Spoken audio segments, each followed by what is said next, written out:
how to throw your over 8,000 gold lead.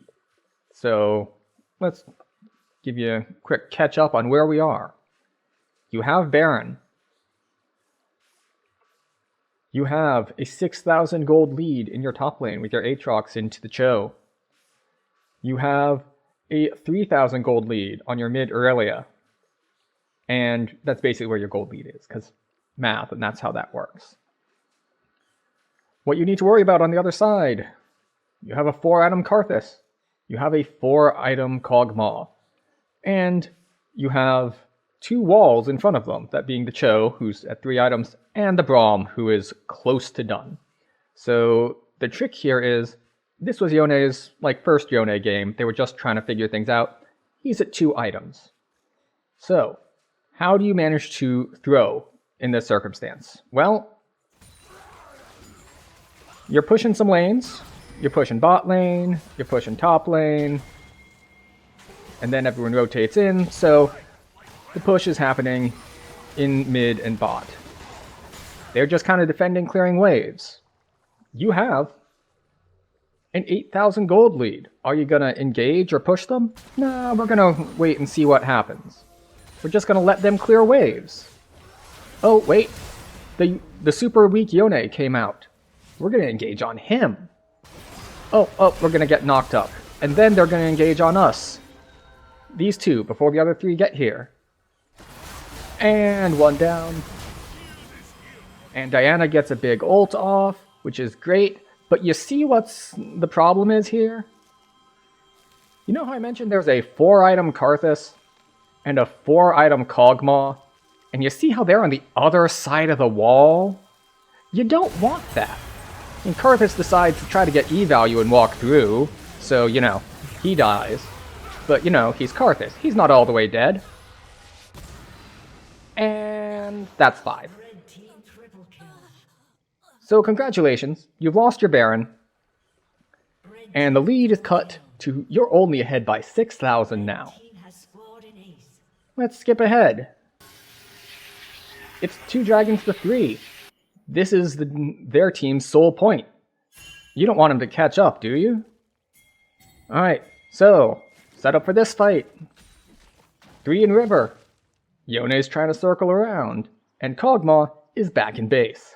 So you've got a 4-on-3 right here. Your super fed Aatrox, he's all the way over here. Let's see how you manage to throw this.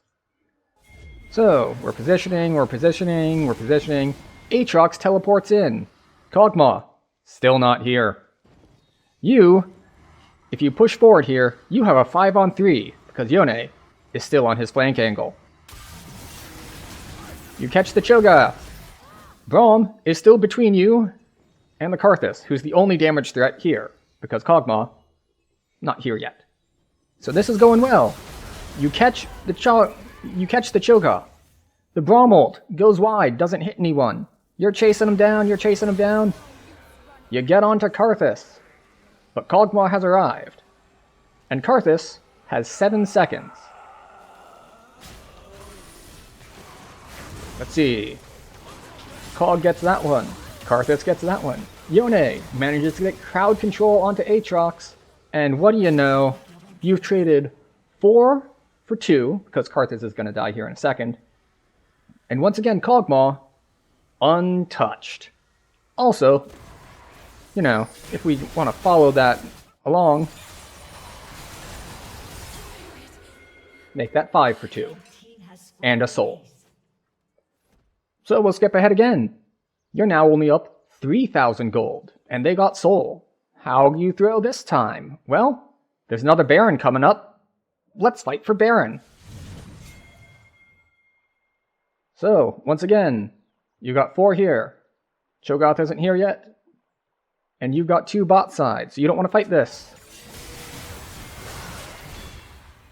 Aatrox gets caught out, burns his ult, chunked down. So now, you've got 5-on-3, plus, he can heal a bunch if he engages, and Samira's not here yet. But, we're not going to engage too hard. We've got a unit of 5, which, they've got an Aurelia. They've got a Samira. They're looking at this tasty clump of people saying, I can ult that. Tank goes down. They both ult in. But you know who's not inside that? Karthus. And you know who is inside that? The tanks, the Kog'Maw, and a whole lot of crowd control. And they're gone. Thank you for the 4 for nothing. Sorry, 3 for nothing. Just gonna go take Baron now. Now I'd like to point out, the Yone is not very useful in team fights. He's super far behind, he's just now gotten his 3rd item. But what can Yone do? Yone can TP and clear waves, so they don't take base while we get Baron. Alright, moving forward, drop a TP ward, and Cho teleports in. Let's see how they manage to throw now. Alright. Once again, Yone, knowing what to do when he is behind. We've got Baron, we've got side lane. He's got it covered. Which leaves us with a 4-on-4 here, because Aatrox took a late death. Pushing forward, Braum has his shield up, they try to come in, they get silenced by Cho'Gath and die. Diana gets a huge ult. It's gonna land because she used her Zhonya's, unfortunately. She's got Lichbane Nashor's Tooth. And in Unending Despair, she is Bruiser build, not Burst build. How many people does this massive ult kill? Nothing. And she dies the instant that she comes out of Zhonya's, because Karthus and Cho both have things that they can time for that. Alright. Now, the only one you have left is the Sejuani support. And now it's all over but the crying. Like, there's never going to be anything they could do at this point. And they finally lose the game. Down by 6,000 gold. A 14,000 gold swing from being up 8,000 earlier. How unfortunate.